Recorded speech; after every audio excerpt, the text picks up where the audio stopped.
Hello, it's Adam Morrison. When it comes to top-tier contracting, my go-to choice is McGilvery Environmental. I know a thing or two about excellence, and that's exactly what you'll find with Kip McGilvery and his team. They're not just any contractor, they're the best in Spokane and North Idaho.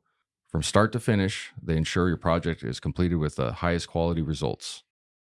With years of experience and expertise, they handle it all. New construction, meticulous repairs, asphalt paving for residential and commercial properties, excavation, and even environmental remediation. So why wait? Reach out to Kip McGilvery Environmental today by calling 208-556-6384 for your free estimate. Don't forget to mention my name, Adam Morrison, and experience the difference McGilvery Environmental brings to the table. Again, that's 208-556-6384, McGilvery Environmental, my number one choice for all my contracting needs. We're very excited to announce a new partner to the Perimeter Podcast, M4 CPA. M4 CPA is a family-owned accounting firm passionate about helping businesses and their owners create a secure future for their families. They pride themselves on the quality of their work and put their clients first, ensuring they get the attention and care they deserve. Their mission is to provide exceptional accounting services to help you achieve your financial goals. M4 CPA is all about building long-term relationships based on trust, integrity, and transparency. With a team of experienced professionals, they offer personalized solutions to meet your needs. If you're a Perimeter listener, here's an exclusive offer for you. Mention the Perimeter Podcast when you reach out to M4 CPA and get a free business consultation to assess your financial strategies. So, if you're looking for an accounting firm that truly cares about your business, trust M4 CPA. They're in your corner every step of the way. M4 CPA, accounting you can trust with a personal touch. Learn more at m4cpa.com.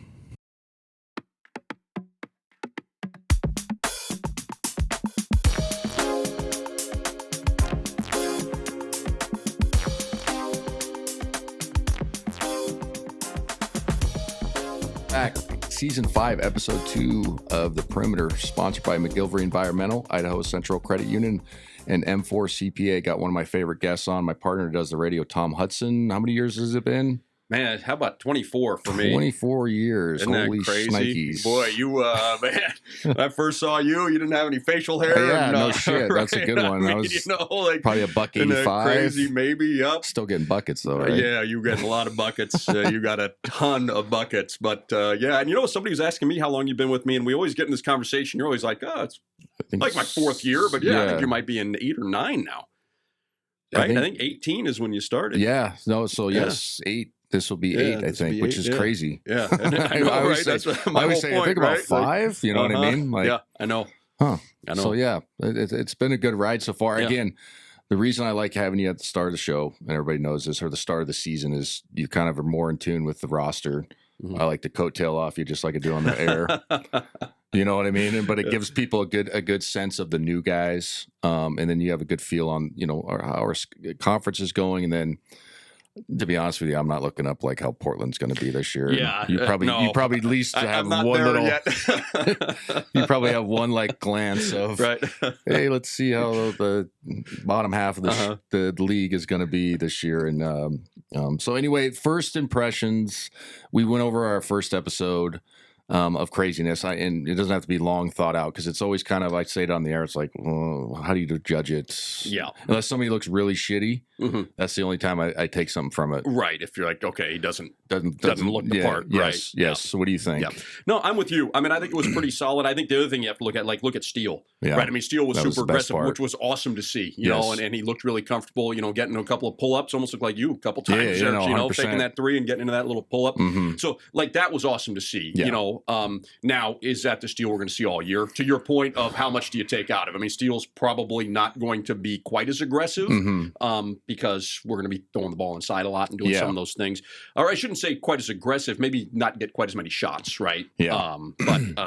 But he looked fantastic. And yeah, I'm with you. I mean, I think that was the best part for me was to watch him come out and we keep talking like, hey, we're going to have to give him some time. He's going to have to figure it out. But, you looked at the way he was going moving, and he moved well. And then I think too, Mo, size. Mm-hmm. And that's one for me is usually when you talk about size, kind of people will be like, oh, okay, well, Braden and Graham and, and Izzo. And well, no, size is everywhere on the floor, right? Mm-hmm. Now, all of a sudden, you look out on the perimeter. I mean, Adam Miller That's 6'3", 200 pounds of solid yes. muscle. Like, that's a big kid, Yeah. right? I mean, so I think some of those other new kids are big. I think Steele sneakily, we haven't really seen him on the floor. Steele's a good sized kid. Like, he's got a good body, right? I think that kind of jumped out at me a little bit was, with Ryan the last couple of years being a little bit undersized to the point of obviously he can play and did a great job. And then Nolan, you look at we had him. two undersized guards. Two undersized guards, right? Yeah, we did. And now you look at some of these guys and you're like, okay. And that kind of jumped out at me. It's like, our guards and our wings looked pretty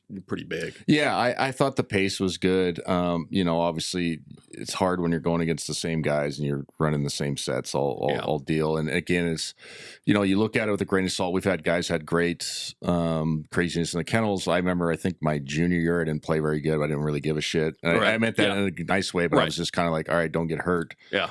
I know how it's going to go, blah, blah, blah. So you can take it either way. To go off what you're saying, though, about Steele, just the way he moved, even if it wasn't making shots, I was like, okay, he moved good. Yep. And again, I'm going to say it all year, and I've said it on our broadcast. Please be patient with him, because of there's 2 major surgeries back to back. And that's not like a pity thing, but it's just a reality thing. Mm-hmm. So I hope people understand, like, hey, if he's out there and can give us 15 to 20 minutes and then it builds off of that, terrific. He was the Big Sky Player of the Year, 3 years ago or whatever it was, so he can play. Yep. But also Achilles, and I've come back from a ACL, and that took longer than 6 months. Oh, you're cleared in 6 months. You're on the floor in 6 months, but you don't feel good after about a year. Right. So hopefully that can happen. And then we've talked about on our broadcast, and, I mentioned on the first episode, is where are we going to get the perimeter made threes? Because we can talk about Braden and Graham the whole time. Yeah. They're going to be terrific. Yeah. They showed last year they can play together. What was the run we had with multiple bigs on each team? I mean, if you even go back to Kelly's years, and then you go where we played 2 bigs for probably a decade. Yep. Right. And then we went away from him, not by philosophy, just kind of how the roster worked out. Mm-hmm. But now it's like, okay, we're going back to kind of like bruising you inside. Mm-hmm. And when you first hear that, you think, well, they're going to score less. Like, we were more efficient back then. Yeah. Probably didn't score as much, but it was a 3-point clip either way. You know what I mean? Which is nothing crazy. You're still in the 80s. So I think those 2 guys are going to be fine. We're going to see a lot of high-lows action, but where can we get the perimeter shooting from? What do you think? Don't you? I think Steele, and again, I'm with you, Mo, and let's preface all of this. Yes. In a scrimmage looking, great, and then going and playing against, Kentucky or UCLA or Oregon, right? It may take a little while, right? It's going to take a little while, but it was really promising. I think you get it from him. I think Adam Miller, watching that stroke, that was a sweet lefty, I thought it looked good. And he shot it really well last year. And I think if he can continue that, he was at 43%, I think last year. 12 points a game, I think is what I saw for Arizona State, which is a good program. Didn't have a great year, but they're a good program. Yep. He shot it. Yeah, it was at 12 points. So, 40 effective field goals. So, right in the 40s, 42 from 3. Yeah, you're right, from last year. So, with volume. So, obviously, that's going to help. But for me, that's going to be our biggest question. Yep. Is how can we make shots on the perimeter? And I know it's such a cliche, it's not a deep take or whatever, how the fuck you want to describe it, but if you can't make shots against double teams and over helping inside, then it looks shitty. How many times did we have it last year? Yep. Where we couldn't make it. What was that number we had where we were like, if we shot less than 30% or something, we were like 0 for the season? Mm-hmm. Literally, I would tell people, like, what's wrong with Zags? I'm like, well, if we make like 4 more of those threes, we win. Yeah. No, exactly. Right. Yeah. Sometimes it's kind of hard to explain it to people, but I think, Grant Foster maybe, but obviously Steele, and then Miller from the outside. Yeah. And then you know what, Mo? We talked to Emmanuel at PRESEASON in the kennel, right? And it's going to be interesting again because, the preseason versus, how many times, do we kind of get reports, from camp, oh, hey, this guy looks really good. He's, he's shooting it well or he's playing great. And then maybe when we get to game time, it doesn't quite sort out, right? But I know they're excited about him. I know they're letting him shoot it a little bit more. Yeah. And you've said it. Manny's not going to go and make 7 or 8 threes in a game. No. But, if he can make a couple and help loosen things up, while he's on the floor, and I think he's got an opportunity to help. I mean, it's going to be Miller and Steele, right? Yes. That are going to be your guys. But Well, I mean, also, I want to see the jump Braden Huff has made from 3. Mm-hmm. I mean, he was, 9 for 32 last year? That's not very good. Mm-hmm. He's got to get to the lower, 33 and above with two attempts a game on a pick and pop, in my opinion. That's something that he's going to have to show. Just because it spaces the floor, it makes it easier, obviously. But, the thing with Emmanuel is, I think everybody assumes because he's a defensive player that he can't shoot as well. Sometimes those guys can just make corner threes. If he can be at the 35s, 36, he'll be fine. I think he should be, first in line to start on the perimeter, in my opinion, just because he just does so many good things. Defensively, obviously, he's not awful offensively. And also sometimes you have to take it with a grain of salt. And I've said this, he can't shoot. It's like, well, he was 0 for 2, and the 2 that he got were corner threes with 4 seconds left on the clock. Right. But then all the other things he did on the other side of the floor. And then also, in the context of a team, especially with two good inside guys, do you want every perimeter guy to be like shot first? Yeah. Or do you want some guys to swing it to the other side? Yeah, absolutely. Right? Literally. Right. So Yes. sometimes you need guys that just catch, not that they're a complete liability, but just like enough threat, but like, no, most of the time he's going to swing the freaking ball to the other side. Yeah. And then we play. Yep. So I think he should be, a wonderful, kind of addition as far as playing more. I think he should get the first crack at starting on the perimeter. But it'll be interesting to see what Coach Few does as far as the perimeter playing. It goes without saying, Braden Smith, the point guard from Colgate, who sat out last year, was he Player of the Year or Rookie of the Year? He was Player of the Year. Player of the Year. He's got a lot of weight on his shoulders. What do you think about him so far? I think he's been pretty good. Yeah. I mean, again, reports have been, solid. I think it's going to be interesting, right? Because we talk about this transfer portal thing and that step up, it's easy to say, you got all these big numbers at this place. Okay, well, no disrespect to the Patriot League, but again, the Patriot League isn't playing Oklahoma and Creighton and Arizona State and Kentucky and all those guys. So but I do like his game. And when you watch him play, I mean, he looks like he gets up the floor pretty quick. I think he's got, good feel.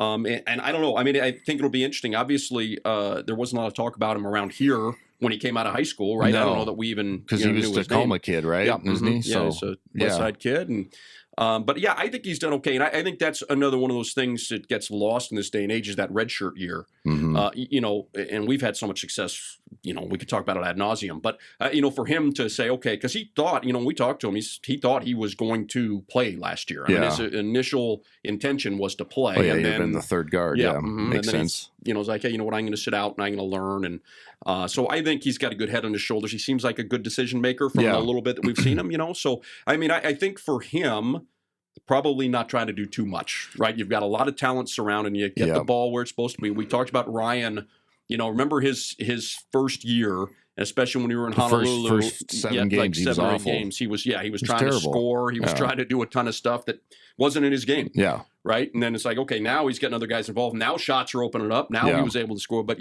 so, as long as he doesn't try to do too much, I think he should be fine. Yeah. I mean, it's going to be curious because he has a lot of, I guess pressure and nobody will say it, but being a Gonzaga point guard is like being the starting quarterback, right? And you got to be pretty dialed in on taking care of the basketball. And, there's a lot of shoes to fill, especially with both Nemhards being here for 6 years or just 5 years or whatever. Both guys are in the NBA. They're pretty good. Right. And we've been accustomed to, and before that, the guys that don't turn the ball over. Right. And so, like you go off what you said, sometimes you just got to come down, especially with 2 really good bigs and the way they score assists now. Just get it get it in and throw it to him and then stand there and you look up and you'll have 8 assists by the end of the night. So that's but I am curious to see because it's going to be a different role. Yep. Obviously at the Colgate, he was probably scoring the ball more. If he was Player of the Year, obviously he was scoring the ball. Doesn't mean you can't hear, but how much is he willing to put that in the back burner? Yeah. Right. And how, is he okay with having 4 shots a game sometimes? Yeah. But also, like, if you can do that and take care of it, Coach Few will play you 28 minutes plus. Yeah. So that's the counter to it. It's like, well, you're on the floor the entire time. Right. But it's funny. He looks kind of like Ryan. Mhm. You know what I mean, as far as like stature wise. So you're like, first you want to be like, oh, small point guard again. What are we doing? But Right. they've both been pretty successful. Yep. You know what I mean? Because Mhm. you know, if you and I laugh when Huey gets going sometimes. He doesn't like the size of his point guards, but you're always like, well, you recruited the fucking kid. Like, what are you talking about? But he has, and it worked out. Yeah, it just had 2 zillion assists this year. 100%. Right. So like, it's funny because you laugh because he's just venting. But then if it was a taller guy, like, he can't turn the corner. You know what I mean? The other thing. So sometimes you and I are like, okay, what else do you want? Like, shit, this guy's pretty good. Like, Perk, you know, you just go on the list. Well, I was there when it was Pangos and Gary Bell, and those are probably two of our most winning backcourts of all time. Yep. Mm-hmm. These guys are so short. Like, Kevin's still playing. Yep. Gary Bell was like one of the ultimate winners at this program. Exactly. Like, if he didn't get hurt, he'd probably still be playing. Exactly. Right? Like, you're like, those are two good guys, but like, they can't see over the top. And it's like, well, Kevin just goes on. They just go under, and Kevin shoots it from 4 feet beyond the three. Right. Who cares? And he makes it. And then Gary does the same thing on the other side on the skip. Like, okay, we're good. But anyway, so I'll be curious to see. He's got to flatten the defense, all those things, but that's a legitimate question mark. Mm-hmm. I actually like the Spaniard kid, Mario. How do you say Sapiri? Sapiri. Okay, I'm gonna have a hard one with that. Yeah. Sapiri. I don't know why, but at least Sapiri. That's what it is today. Well, we'll make sure we get it squared away. They seem to change every once in a while. They change it. Well, it's always funny when the foreigner guys come in. You know, obviously we say it wrong, but they probably are too nervous to say anything at the start, and then they're like, "Wait a second." Yeah. And then so you feel bad because you've been calling a guy about this wrong pronunciation, and you don't want to be an asshole. Like, well, Elias. I called Elias his entire first year because somebody and I think his dad was sitting there, and it came up, and was like, okay. Yeah. And then when he was a sophomore, so I got. Well, remember Ravio went to Rivio? I was like, Rav, you've been Rav my entire life. But he was like, no, you guys are saying it wrong. I'm like, oh, and you can't really argue with somebody. Yeah. No, this is how you're supposed to pronounce your family name. God damn it. You know, the one of my best stories is his dad came up and I walked up to Rabbit when you guys were getting ready for your first game, and he's on the floor, and I was like, all right, hey, you're gonna. So it was a sophomore year. Yeah. So I was like, hey, you're gonna be playing a lot this year. Yes. Okay. There's a lot of consternation. There's a lot of conversation about how you say your name. How do you say it? Is it Ravio or is it Rivio? And he's like, I don't care. I'm like, what the heck? So it's funny. Later that season, his dad comes down and asks me for a box score. And I give him the business. You know, I'm like, so Ravio, Rivio? He's like, No, what? What are we doing? You don't care. It was really funny. Some and then dead relatives rolling over in their grave. Exactly right. Yeah, but no, it is kind of funny. But yeah, Mario, I'm with you, man. I like him. Again, good size, right? Yeah. You know, good size. I think he's going to have to figure out how to play here a little bit, right? Yes. He's got that European flash, you know, throw the behind the back pass, maybe throw the one-handed pass. Yeah, the one that didn't complete, and we both look like still calling the game like, where's Coach Few? I want to see his facial expression. Couldn't see it. I was like, damn it. I swear to God, I was like, where is he? Where is he? I want to see that the eye roll and no, it is funny. But I think, you know, I mean, you look at the level that he played at, right? Yeah. And the fact that he was just playing Eurobasket. I mean, the kid can play, right? And so it's going to be, I think, getting used to it, right? The system here. You know, I had a chance to talk to him after practice, and it was great. Super young man, you know, but I mean, he's talking about being away from home. He's an only kid, you know, and so it was like, okay. He's I'm kind of used to it because I had moved away last year, but, you know, as he said, his parents are going to be coming over because, you know, so I think getting acclimated to that, you know, he's talking about getting acclimated to school and then getting acclimated again to, and I think this gets undervalued so much, and you and I talk about it quite a bit, just the terminology, the difference between, it's so different. And, you know, and I'm trying to teach you to say, you know, where can I get a hamburger? And the coach is telling you, you know, okay, hey, on this back screen, we're going to slip to this, and then, you know, we're going to double him, we're going to do this and that. And you're like, wait, what? I don't even know how to say hamburger. Like, what, you know what I'm saying? So I think there's a little bit of that goes on. But I mean, he speaks pretty well. I think he's going to pick it up, and he can play. I think it'll just be a little bit of just getting and we got Jorge on the staff too, so he can, you know, do the language barrier with Spanish, and you know, and I think too, to be honest, like especially in the European countries, just my experience, I'm right, but it's like most of those almost all of that generation has to learn English right away. Right. So when you travel over there,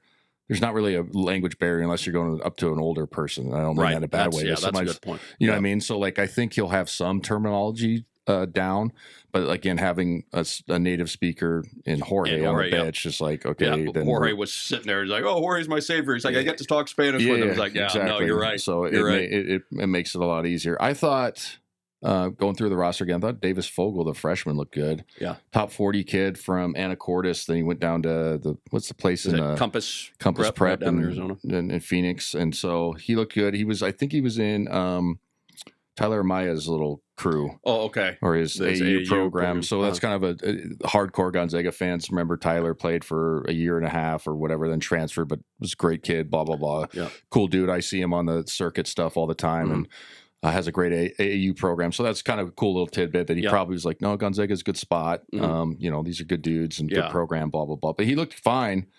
It's one of those weird things that we talked about on the air. Like, shit, 10 years ago, I'd be like, we got a top 40, man. Yeah. Holy shit, we got to get him ready to play. I was going to play. Now it's like, and that's not because of his game. He looked fine. Yeah. Well, and that's the thing that's funny, like, right? We got 8 transfers or whatever the hell we got on the perimeter. Yeah, and it's funny, too, because, again, when I was talking about size earlier, like, looking at him, you're like, okay, that's not a freshman. You know, we've had kids who've come in, right? I mean, his body looked he looked like good. Ready. Like, he looked like he could start and play. And I was kind of laughing because we were talking about it, and I brought it up, like, oh, freshmen aren't going to play very much. And then he comes out, and you're like, oh, that kid actually has the size that he could. But like you said, I mean, you know, where the minutes come from is going to be really tough, the position he plays and everybody that was brought in. Yeah, but I thought he looked good, too. I'm with you. He moved well. And, moved well. He got to his spots a couple times. He had a nice finish in transition. I think he made a jumper as well. Got some hands on his ball, but on some basketballs, but it was kind of like, again, like you're looking at the Foster Gray kid or whatever, and then you're looking at Miller, and then you're looking at Steel Venters, Emmanuel. You're like, you start going like, okay, where's the minutes on the perimeter going to come from? Mario. I mean, he could slide over to 2. You could have, you know, if he's playing good enough, you can have both those quote unquote guards on the floor like we did last year. Yeah, we haven't even talked about Jalen Worley yet, who's a 6'7", 6'8", you know, who's probably going to be the backup 4, but he's like a 6'7", 6'8", right? Yeah, he could play the 3. Yep. He looked all right too. Yeah. Didn't take an outside shot, I don't think, but like kind of did everything in the middle. Yeah, which was fine. So again, it's one of these good problems to have. But we're, you know, on the broadcast at the end, we're like kind of scratching around, like, okay, who's separated themselves? Yeah, right. And you know. And so again, the beauty of it is, you know, we're not trying to figure out who's going to put the ball in the basket. I mean, obviously, we're missing. You know, what was it? What would you say on the broadcast? How many points did Lee? It was like 55. Yeah, which is a lot. So that's actually a very good point. Like, so to give the listeners context, 55 points left the roster this year. Yeah. Now, obviously, we got Braden and Graham, 2 All-American candidates, but that's still a lot of points you got to make up. But it's not the end of the world. But also, it's like, okay, somebody's got to put the ball through the cup, and you know, you can't really do it with 10 guys. You can theoretically, but it's hard to get rhythm. And I've been a big believer in 7.5, 8 guys rotations, 9 at the start of the year, and then you cut it down. But Jalen Worley looked fine as well. So like literally at the end of the broadcast, I was like, I know. And then and the other thing is, you know, you bring Tyon in. You know, I mean, he hasn't been with us all summer, and then all of a sudden you throw him into the mix, and then you're kind of like, okay, well, you know, not comfortable with everybody. Everybody's not comfortable with him yet. And to your point of like trying to figure out who it's going to be and how it's going to work out, you know, I had a chance to talk to him the other night, and he was actually great. He said, you know what? And it's like music to your ears if you're a Zag fan. He was like, it's good being in a place where I don't have to be the guy that's scoring all the time. No. You know, he's like, I got guys I can throw it to. He's like, I'm still going to score. Yeah. You know, but I don't have to be the guy where, you know, at Grand Canyon, he was, you know, it's like, okay, I got to go get 20 or 24, kind of where you were at some points, you know, or else. Say, that's more fun when you have to fucking score every time. What is he talking about? But I'll say this. Here's what he's saying. Sweet. But here's what he's saying, though. Step back jumpers, and it doesn't matter. Yeah, but you were going to the NCAA tournament every year. Yeah, no, you're right. Right, and I think that's the thing for him after a, 7-year journey, you know. And he probably wants to, you know, it's like, okay, hey, we can, you know, I'm on a team where, do you want to go? Can you go through his story real quick? Because people don't know why he's not immediately eligible and what have you. So he was junior college 2 years. Okay. So he was 18, 19, 19, 20. He went junior college. Okay. And then he had 1 year at Kansas. And then I think he played about 20 games, 22 games. Went to DePaul. His first game at DePaul, he collapsed at halftime. He had an episode with his heart. Sat out the rest of that season, sat out the next season. So you got cleared for those, though, right? Yeah. Correct? So that's my understanding. Okay. Yeah, he got 0. So then he played 2 years at Grand Canyon. And he was terrific. Yes. Yeah, and he was the player of the year 2 years ago. We got hurt towards the end of last year. But he's the one that killed St. Mary's, right, in the NCAA tournament. If people went to that, the local people went to that game in Spokane, and St. Mary's probably thought, oh, they're going to like us, and everybody just jumped on. It was funny hearing that from the road. It was like, oh, this is awesome. It was funny. Anyway. No, but so you're right. So it's kind of an interesting thing. There are two things I think that you're looking at. The quarterback from Vanderbilt who sued to say junior college shouldn't count against my eligibility, right? So he won that. So now the NCAA saying, okay, well, your junior college doesn't count. Well, 2 of his years were junior college years. So if you scrap those, and then Tyon's one of the few kids left that had the COVID year. Oh, geez, we're still in that. So he's, there are a handful of kids, I think, and so he's one of them. So if you look at the COVID years 1, and then you scratch the JUCO, he's only played 3 full years of basketball. But so that's the argument 4, but been in for 7. Okay. And because of the the heart issue, obviously that took 2 of those years away. Yeah. So I think that's where everybody's kind of scratching their heads with some of these other decisions. Eastern Michigan just had a kid who was granted a 7th year to play. So Tyon, I think. I mean, you have to be encouraged, right? If they're going to let him come and practice, and if he participates in craziness, knock on wood. I mean, you have to think. But the weird thing to me, Mo, is you can't get an answer out of anybody. I know. I've tried to dig into it a little bit, and they're like, I don't know. Yeah, no, everybody, and I don't know. I mean, they don't have any reason to lie to us, right? It's like, they're not. Yeah, they're not protecting us. A secret or anything like that. Like, and we've gotten the answers on certain things, and then they give us the wink, like, don't fucking say anything. Right? Gotcha. Yeah. You know what I mean? Like. Yeah.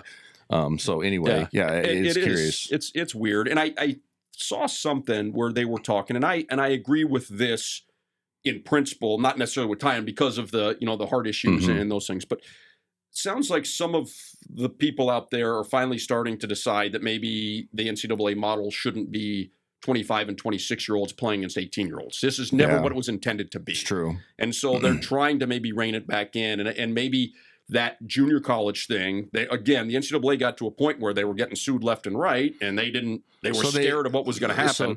So, sorry to cut you off, but like they just went, so like literally last year, it counted as a 0 going to JUCO. Okay. So I'm just giving people context. So that's why Ajayi had another year. Yes. So Graham Ike, but now they changed the rule back that it does count. Yeah. So it's just like, what the right? No, I know. It doesn't make sense. It's crazy. It's just like our kids in District 81. Next year, we're going to a whatever balanced schedule or whatever. Let's just start it with the kindergartners. Like instead of changing, it's kind of the same thing for me with the NCAA. Okay, if you were going to say junior college doesn't count anymore, start it in 2026. Whatever, you know what I'm saying? Instead of, we changed the rule. Back, but you can go back. We're changing it, And I mean, I get what you're saying. If you're a kid, I mean, let's say Addie decided to go to junior college to play because she knew it was like, okay, I've got 2 years to develop, and then I can go and chase my D1 dreams. That's what a lot of people were thinking about. Yeah, and then you did it, and then the NCAA comes out and like, actually, no, never mind, it is going to count, right? I mean, it's like, it feels like to me that we should have rules, like let's set them, okay, sorry, Adam. Tough luck. I know you played in junior college. I know you want to play another year, but the rule doesn't take effect till next year. Yeah. That's how we used to live life, right? Yeah, exactly. It was a bummer, but now that's how we're going to do this instead of changing these things, back and forth. I mean, Santa Clara got the kid who played 2 years in the G League. That is crazy, too. And that's insane. And I have heard that because I believe he's from Africa. He played in the NBA Global Academy thing or whatever when he was 16 before he went and played in the G League for those 2 years. And I thought somebody was saying that they're kind of comparing it to him playing in Europe, where some of the kids play on professional teams or whatever. And I guess. They've deemed 2 years of professional basketball makes him a junior, so he's going to be a junior this year playing for Santa Clara. So who knows, right? But for me, just let's make the rule for a certain time, and then the rule starts that day, and then we can all understand it when we move forward. Yeah, right? no, instead of I agree. All this stuff. It doesn't make sense, and obviously we hope that Tyron gets accepted because a heart issue is a legitimate medical red shirt. That makes complete sense. So it's like okay, and then obviously the COVID years is whatever you think. Your thoughts on that whole fiasco, but that was what everybody got. So just take it for what it is. So it's like but the problem with the NCAA like now is like they're just so piled with lawsuits and they're so afraid of saying no that they can't really govern the way that they probably should or want to. And I'm not defending the NCAA in any way, but that's what it's become.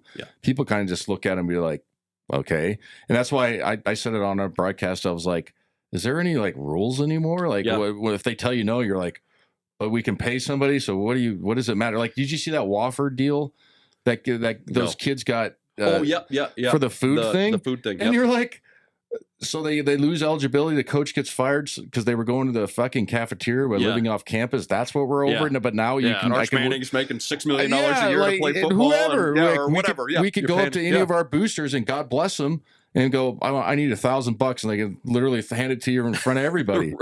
So it's just like that's where I don't think it doesn't make any sense. And so like with his case, I'm like, just say he's good and then just your last your senior year and then we're good and we can move on and be ready to go. Because you're right, like we don't get a straight answer from anybody. And again, it's not people just bullshitting us. They're just like I don't know. Like who's running? Like, and even what's going on over there? It's like when's the decision coming? Yeah, it's like, well, it might be a week, might be 2 weeks. Okay. You know what I mean? Was somebody working on the case? Are they not working on the case? Exactly. Or they, I don't. And it's, and you feel for the kid. Again, we're talking about, our deal and Gonzaga and how good we're going to be. But, right, I mean, same thing. I mean, this kid's kind of, in limbo. And let's be honest. I mean, he's good enough to go play overseas. Yes. Well, can he go play overseas now? You would know that better than me. I mean, now the fact that we're getting into, October, November. Probably not. Like right? Those rosters are usually full, and then you got to wait until somebody gets hurt or somebody gets cut. And then you got to jump into the fire, and then sometimes you got, 2 weeks to a month to impress, and they'll send your ass back home. Right. And you'll sign a quote unquote guaranteed deal. It ain't guaranteed. So when you do go over there, the first thing you do is to make me like, not even joking. It sounds like mafia style. Hand me an envelope of cash with the C notes printed off next to the $100 bills, so they matched. So I know I'm serious. That's what I did. So you knew they weren't fake, because how would you really know if some of them were fake? So they printed off. You could get them at the banks, and they print off the C note, the serial numbers to all the C notes. So if I'm getting cut, at least I'm going home with something. Kiss my ass. But that's how crazy some European. It's better in the top levels, but you get to the middle parts. Wow. Yeah, exactly. So anyway, good talk on the roster. You know what I mean? But schedule, moving along. Schedule this year. Good one. Yep. The Perimeter will be right back after a word from our sponsor. It's time for Home Team Rewards. Zag fans, get your Bulldog branded ICCU Premier Rewards Visa credit card, the only card where you can earn rewards for everyday purchases while giving back to Gonzaga University. Choose from a Visa Rewards card with a lower rate or a Premier Rewards card with maximum rewards. With no annual fees, card control, and next-level security, you can spend smart from tap to app. Zags, rejoice! Find your card at iccu.com/GoZags on approved credit. You know what I mean? But schedule, moving along. Schedule this year. Good one. Yep. Oklahoma at home or in their arena, correct? Yep. I think it's going to be a great one. That's what's Saturday, November 8th. So coming up less than a month. I like that we are doing those Spokane Arena Veterans Memorial, and I'm glad we're getting good teams in it. Yep. But we went like 10 years without playing in there, basically, or like 8 or 9. Yep. Because did we lose to somebody, or did we have like a bad showing? Was it Wazoo? It was a combination, and we remember because we kept playing and we played Memphis. Remember, Cal wouldn't play us at the Kennel, and so we'd go and play really good teams and lose. And it was kind of one of those weird things where they just started stacking up, right? It's like, okay, we've lost 3 in a row here. Do we want to, say, we're not shooting great? You always talk about it. It's not great sight lines, right? It's not a great sight line place. So you kind of, I think it was like, okay, and what are we really getting out of it, right? And I'm with you. I mean, if you get a good opponent, and I mean, it's been electric the last couple of years. Terrific in there. Phenomenal. Yes. Yeah, it's been great. I'm with you. It's great to have it in the there. Kentucky game, the Baylor game last year was terrific. The Kentucky game the year before that was the best it sounded in forever. Yeah. And it was cool because you could just feel the electricity and the fans kind of, there's beer served and it's a little bit different crowd. Yeah. And it's not a knock on the McCarthy Center, but it's like, well, let's get some good old Spokane folks in here. You know what I mean? Like, let it loose a little bit. And, so that part is fun. But Oklahoma's a terrific one. And then Creighton in the kennel will be a good one as well. So, yeah. I think those are awesome games to get. I think, and you and I talk about this. I mean, we go, and I know you're impressing the players, and I know the promoters are, making money, playing these things in NBA arenas and all this stuff. But I mean, you can't beat being on a college 100%. campus and the, the atmosphere. And I mean, It's way Creighton, better. right? I mean, us and Creighton, I don't know that we're rivals necessarily, but I mean, similar size schools. Yeah, they're mid-major. Obviously our resume is better. And this is not a knock, but like if you want to talk about like mid-major power and then moving up to a major conference and having deep run success, Creighton's the one in the middle of the country. Yeah.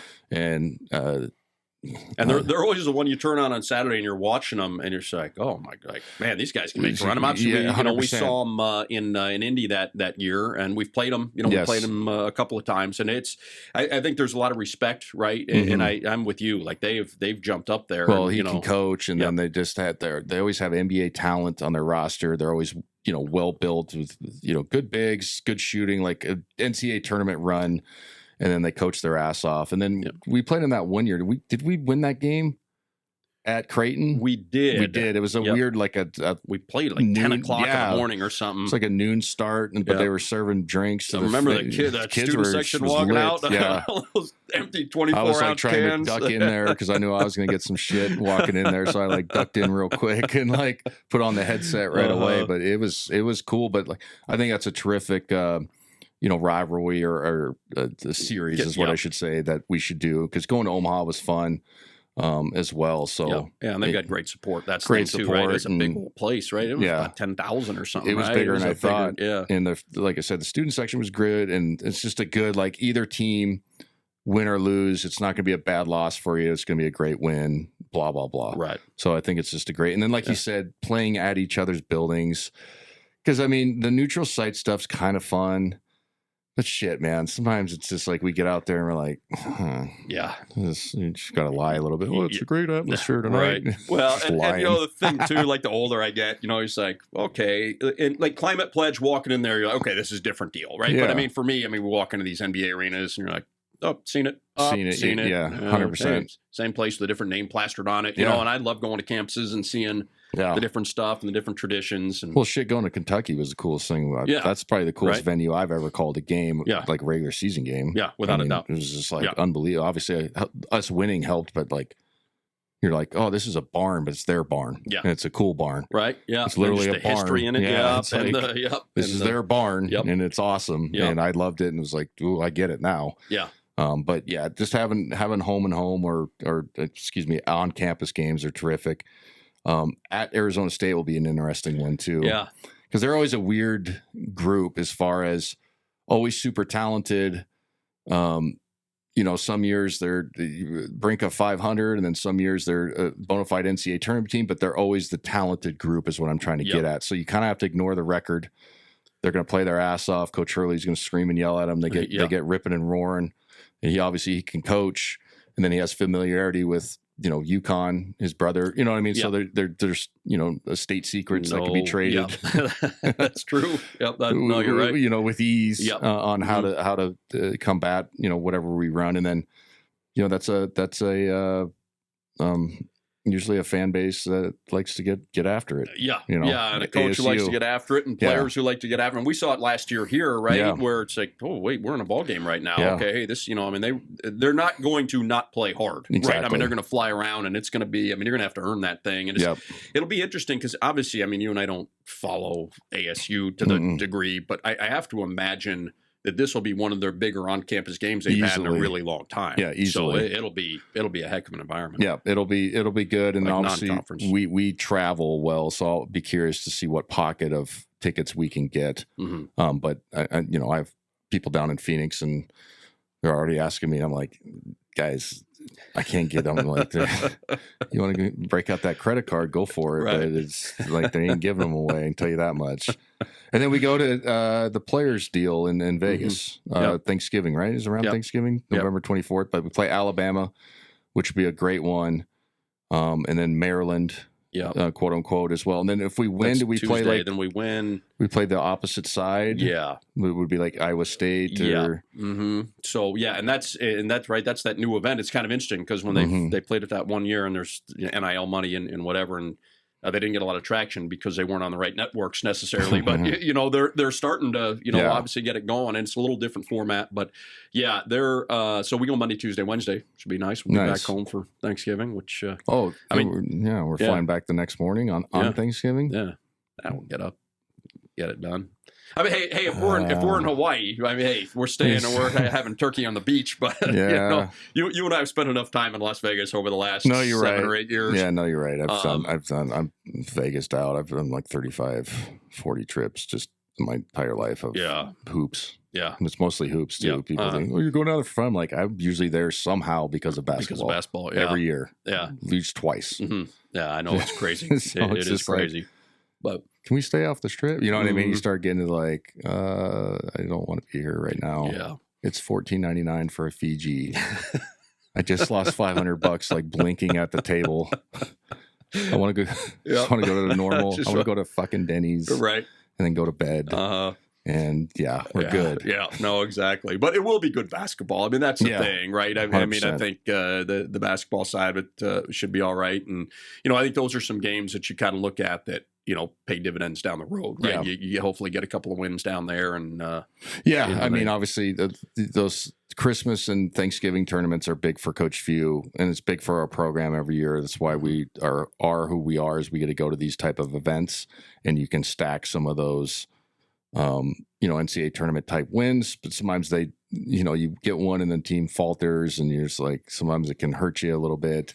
So you never know, but those are all so fun. And then I always talk about, you don't play games back to back in the NCAA tournament. You play them game and day off, boss. So you got a short turnaround, getting your body ready. It prepares you for that. Mm-hmm. Obviously, the guys should know that by now, but seeing it live action against high level competition will be great. So looking forward to that. And then we get some time off, and then going to Nashville versus Kentucky. That'll be a fun one. That will be a fun one. That'll be a good one. Because you know what? I think sneakily you're going to get a lot of Zag fans are going to travel, right? Oh, like, absolutely. Hey, get to go to Nashville, which is a great city. Yeah. We played Tennessee there a few years ago. Nice arena. Mm-hmm. And then obviously with the Kentucky thing, that's, become a pretty good rivalry, and obviously they're going to travel well. So no, I've got that one circled. Yeah, right? That's going to be a good one. That one's going to be fun. And we had them last year, and that's the one in Climate Pledge that we pooped down our leg, and that one right. hurt. It was 18, 19. 19, and then just couldn't hit the broadside of a barn, and then it went sideways, and then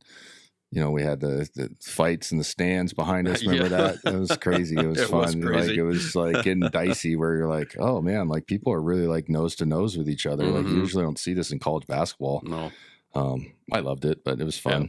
And then, we have some couple games, North Florida, and some home games or whatever. And then UCLA, it's in Seattle, right? Yeah, that's Climate Pledge. They don't call it the Battle in Seattle anymore. What do they call it? Just the game in Seattle or something? I think so. Yeah. We're going to Seattle, going everybody. to Seattle. But yeah, I will always call it the Battle in Seattle. Too. I don't give a shit. Me too. Screw your promotion, Battle in Seattle. But that'll be, again, UCLA. Shit, we've played them, 10 years in a row, basically. Like, honestly. I mean, honestly, it's close to eight at least. Yeah. So, it's a great rivalry. We were talking in Honolulu 2 years ago. You mentioned it, but it was so true. I think you were talking to one of the ADs or sports information, and we were like, are we tired of playing each other? Like nicely, because it's just like, okay, we got to talk about the NCAA tournament stuff, and then here we go, and it's like, God, we've already played them like 7 times. Yeah. After that, you know what I mean, and then both obviously good programs, but it's like some of the games weren't very good. No. You know what I mean? Even though we've won them, some of them were like, oh, this is gross, man. Yep. Like, this is bad basketball. Mm-hmm. But obviously a good, rivalry, because I've said it all the time. It used to be, Gonzaga, UCLA, Arizona were like the 3 West Coast programs, like it or not. And UW was that for a little bit. They're trying to get back there with Sprinkle. But I think those 3 programs, and obviously we're not going to play Arizona anymore. Yeah. Just because it's our friend. Mm-hmm. You know what I mean? So I think it's the it's kind of a must. Yeah. Even as much we've kind of had fatigue with playing them, and that's not like my own experience. It's just like, man, we play these guys every stinking year. Yeah.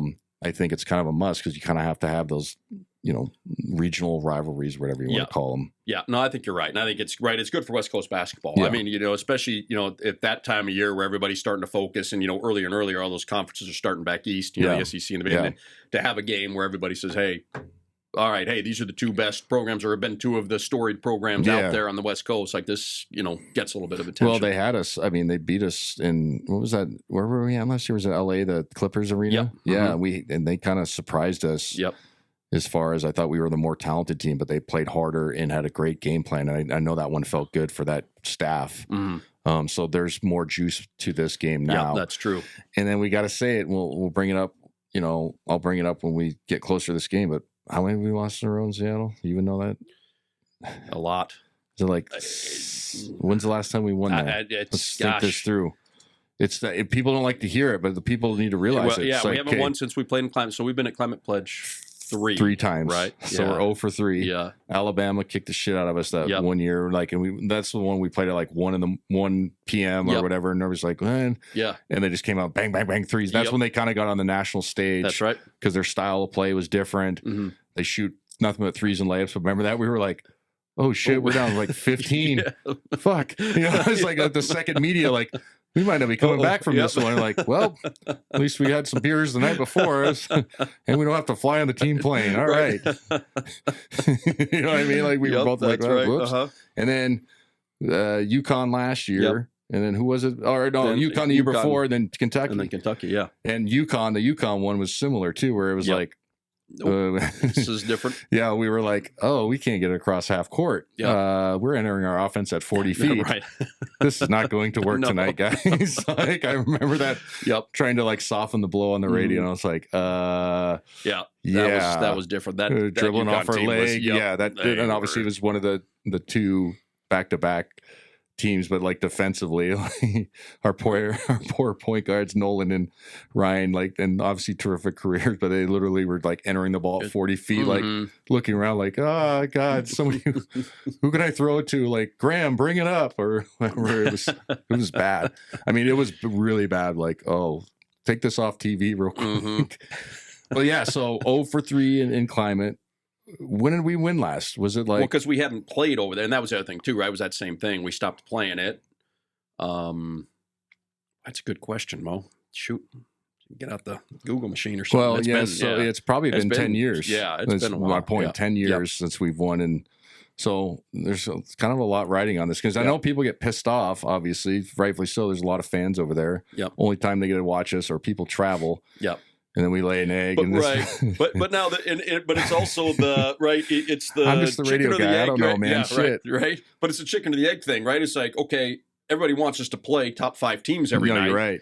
Good point. Then exactly. If you lose, you can't be mad. I mean, it's 100%. So if we're going to play, because remember the battle in Seattle there for a couple years, we played Davidson the year after Steph was gone. We played like a North Alabama, right? I think we played UMass when they were really down, and the numbers came way down, right? From your first year, right? When we played Missouri with Quinn Snyder. Yeah, that was awesome. That was the livest that thing has ever been, and then obviously the Oklahoma State too. Yeah. Who did we play a second year? My sophomore year there. Yeah, we played. Was it UMass? It might have been UMass. I think it was UMass. Yeah, it might have been UMass. But yeah, like, it was live in there, like the old Key. And it gets live in the Climate Pledge. It's not the venue. It's just we just haven't had any good luck. But also, you have to play a good team in that thing. You can't because we played North. I remember when that happened. People were like, what the hell? Hey, whoops. What do you know? Got something going on that weekend. Yeah, exactly. Like, let's just make sure there's a W on this one. It counts as a home game too. Right. Okay, you know what I mean? Like, there were some things behind that one. But yeah, anyway, it's going to be interesting playing UCLA in Seattle, because we haven't won there in 3 years, and they beat us last year. So that's when we got circled. And then the last big non-conference is Oregon at whatever the Rose Garden's called now. I don't know what Moda it is. Center? Moda Center, yeah. Right. So that'll be another good one. Backstory, I've said it on the broadcast many times. and I'll bring it up again, but the listeners on this podcast probably don't understand. It's like there is a little beef, or there has been. It's probably completely gone now, but between Coach Few and Dana Altman. It started when Fewy was when he first started here, right, at Gonzaga, right? And then when Dana Altman was at Creighton, and he kind of got that thing going, right? Yep. Weren't we supposed to play them, or what happened? What was it? Or was it over like Grant? Oh, Grant Gibbs. Gibbs, was it over? I know, was it over Recruit or something? Yes. And I don't remember who, because Grant ended up going there after, right? Yes. And yes. Yeah, that's a good question. We're going to have to dig a little deeper into it. I don't remember exactly what it was. I think it was over, it was either over a Recruit or, a series that broke down. Yeah. And back then the series were harder to get. You couldn't just call and make it like 2 months before. They kind of like, it was more contract based. You know what I mean? Wasn't it? Like it was like you kind of your schedule. Advance, right? Your schedule was a little more locked in and harder to process. And so when somebody says, well, I don't want to play you here, and then I think Fewy said, well, I am not going to play on your campus either. And then it gets to be, and then at that time, we were definitely recruiting the same type of kid, right? It was more mid-major, hidden gem, good players, but it wasn't, what we have now. Yeah. So there was probably some of that, like, well, you shouldn't go there. Why would you go to that horse shit school, and a little podunk ass gym? And then we're saying the same thing. Why would you go to Omaha? It's fucking freezing, even though it's cold here. You know what I mean? Like, there's no trees or nothing. Like, so I probably just... It got into that, but yeah, so point is, there's always that little beef, and then obviously Oregon being in that top 4 or 5 easily, been down a little bit, but in years past been in the West Coast, powers, and then we played them in Bahamas, was one of the best games I've called in a long time. I mean, it was a terrific game. It was the Joel Ayayi game. Yep. And we won in overtime, wasn't it? And that's when they had Peyton Pritchard, that JUCO guard who made it to the league and went for the Pacers, whatever his name was. And then who we have on that team? It was Joel. That was Ryan Woldridge, Admon Gilder. Then we had Drew, like weird injuries. And then he had to like throw Joel out there, and he balled out that whole tournament, and then he kind of solidified himself as a legitimate starter and player. So that it's just cool that we're playing them again. I think that's kind of needs to happen. It's kind of like UCLA. I bet you UW will get back in that fold again, as far as just non-conference rivalries. Now we'll see after this year, the West Coast Conference going away, how much these type of games. And I'm going to say it now. I hope people don't bitch and complain as much. We are going to a bigger conference, and there is a formula to this thing. And like you said, you can't play top 5 teams every single weekend. It's not how it works. And people get mad when you say it that way. Like, well, challenge yourselves. Like, okay, so then what if you go on a 4-game losing streak and you have 2 guys get hurt? Now you're begging to get in the NCAA tournament. Oh, we sucked. Okay, so then shut your mouth. Right? Yeah. No, I know. Well, and 2, I think what's going to happen is, going to Utah State's going to be a lot different than going to Malibu. 100%. Right? So it's, like you said, as you're trying to figure out your schedule, it's kind of like, okay, that's one that's built in already that we don't have to go and seek out, right? And, they're going to be a handful of those, I think, in the new Boise conference. State will be Boise State's good, too, and they'll get it rocking and rolling in there. And then, some of these teams are, you're like, well, I don't know. And then you're like, okay, we're going to have to travel to this. You're going to have to go to Colorado State, right? You're going to Fort Collins. Okay, when they're rolling, that's a really tough place to go and play. They've been good the last 2-3 years. So, that will be interesting to see how Coach continues to handle that, because, you're also trying to balance that, bringing in high-level guys. Okay, we've got to play some, some good ones early on to keep everybody interested. So, What do you think about, a couple more topics and we'll get out of here. Last year in the WCC, are we going to have some sentimental moments, or are we going to tell everybody to kiss our ass when we leave and hopefully beat them? So my take, I'm fascinated because I think they're going to be sentimental. Like, for me personally. Yeah, you've done it longer than me. I've done it for a long time. Yeah. Being older and like having, for me personally, just a little sense of, okay, look, if we're not in the WCC, none of this stuff happens, right? It's I mean, true. I mean, I 1000%. don't know that it goes on the way that it did, and I think the way that it all built up, I think a lot of, especially the newer fans who, weren't around, like when you were playing and whatever, like. It was hard to go and win road games. Mm-hmm. I mean, we'd go. I tell people a story all the time. We get off the bus in Malibu, and we've got people lined up and screaming and yelling at you, and the San Francisco game and going to LMU, and I mean, there were tough games up until probably It's probably been 10 or 11 years since we go into places and people are crazy. Just, they've just gotten beaten down so much, and we've you're looking at these like, well, we've won 47 straight in the series. Well, the fans have lost some interest, right? And so. I think it's crazy. Some of the numbers. It really is. Hold on. There's one that's, I think San Francisco hasn't won up here since like 98 or some dumb shit. Like 88. 80. How was that possible? Anyway, no, exactly. Right. It's crazy. But I think people see those things, right? And they're like, oh yeah, the WCC. And we outgrown what it has been the last, I want to say last 3 or 4 years, at least gotten better. But there was a stretch there from probably 12 to 19 or 20 where you're kind of like, okay, it wasn't very good. No. And you always had to defend it, but you were like, I think I kind of get what you guys are saying. Right. No. And I think, up until that point, I mean, even, that stretch, we lost 3 in a row at San Francisco. They had some good teams, that was at 9, 10, 11, 10, 11, 12, somewhere in that vicinity.